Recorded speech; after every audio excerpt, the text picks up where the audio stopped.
Fica bendita. Benção. Maldito Porra.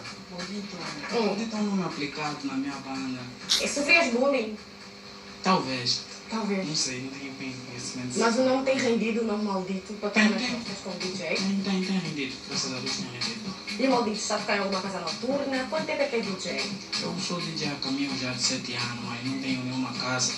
E que eu tenho o meu próprio material, eu moro normalmente. Quanto é que fica mais ou menos tocar assim numa festa? De um boda de quintal e depois para um casamento, assim não falamos.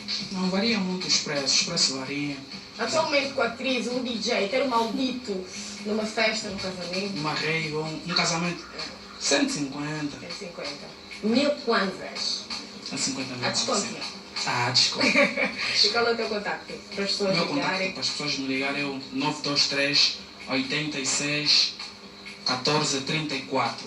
Ok. E os estilos para quem vão? Aquilo vai para todo o pessoal da minha banda, especialmente o organizador do evento, Patrício Jabal, Menezes Relação, DJ Membrana, DJ Ted do Mix, Reginaldo Luzes, Paulo Abertura, e a Zida Mema e Menguela. Benguela! E todo o pessoal do Mochico que estava comigo em 2014.